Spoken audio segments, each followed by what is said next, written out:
Hi, it's John, and welcome to the channel. It is Monday, March the 31st, 7:03 a.m. with a big blue mug of coffee. Hope you're having a great day today. Hope you had a good weekend as well. And today, I'm working on another video. I might put it out later today, maybe tomorrow morning. Short one for you today. It is Monday, March the 31st. That means tomorrow is April the 1st. Leave it to me to state the obvious. Yeah, it's April Fool's Day tomorrow, and I don't want you to be fooled. I'm just giving you a warning right now. Don't be fooled tomorrow. And I'm not talking about your friends. We're in an election campaign. Don't be fooled by Mark Carney and the Liberals tomorrow. I kind of foresee some type of a social media campaign tomorrow. Promise kept. Because tomorrow, here's the Government of Canada website, the consumer carbon price is gone as of tomorrow, April the 1st. That means if you're going to put some gas in your car, wait till tomorrow because you might save some money. Don't let Carney and the Liberals take credit for this. The only reason this is happening is because of Pierre Poilievre. And for God's sakes, I've mentioned this a number of times, Poilievre should be taking credit for the price drop tomorrow. It's because of his Axe the Tax campaign that this is happening. Now, the thing you need to understand about this, and you probably know if you've been following politics, if you go down here, it says industrial carbon pricing is one of the most important greenhouse gas emission reduction policies in the government's comprehensive emissions reduction plan.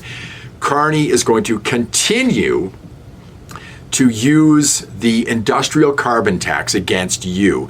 Hide the consumer carbon pricing, but jack up the industrial carbon pricing so that you're going to be paying for it even more if he becomes the prime minister on the 28th of April. I know he's the prime minister now, not my prime minister, but you know what I mean.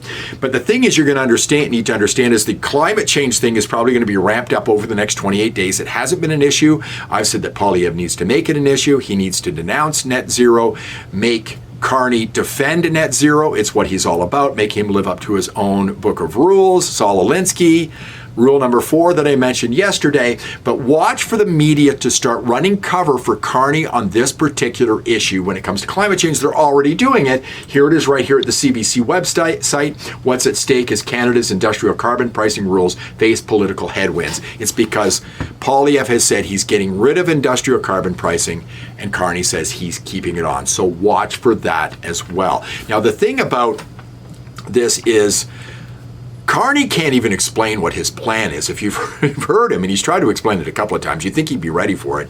It's so convoluted, it doesn't make any sense. Here's Mark Carney explaining his industrial carbon pricing plan.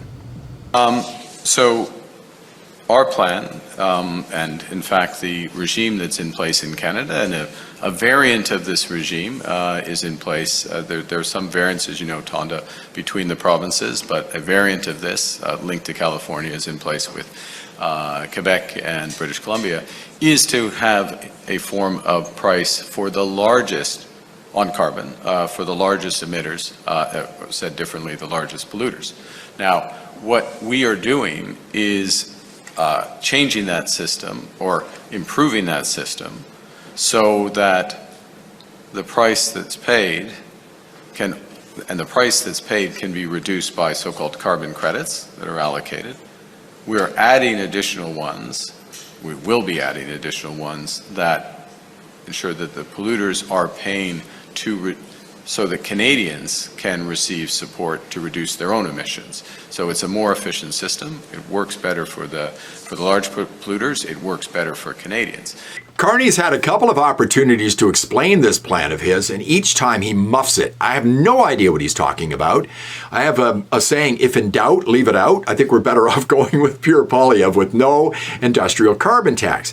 Now, something I've really noticed over the last week, maybe you felt it as well if you've been following politics, the fear factor is down a little bit right now. Have you noticed that? I really have.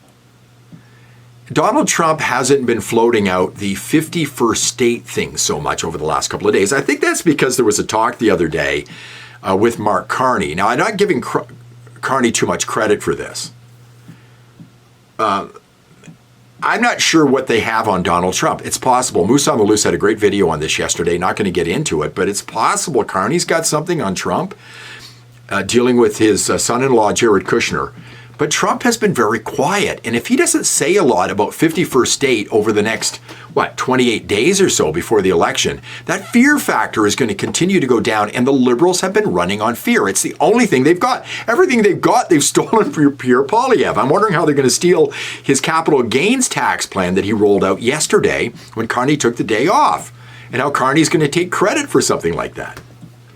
But here is something that's coming up tomorrow. Trump says reciprocal tariffs will target all countries. That starts Wednesday, April the 2nd. So expect the Liberals to use that to their advantage to try to scare people once again about Donald Trump. If you're voting in this election because of fear of Donald Trump, you need to start thinking about what's happened over the last 10 years. The other thing that's coming up over the next month, if we go back to the Government of Canada website right here, with the removal of the federal fuel charge on April 1st, eligible Canadians will receive a final Canada carbon rebate payment just before the election on April the 22nd. So good timing on that.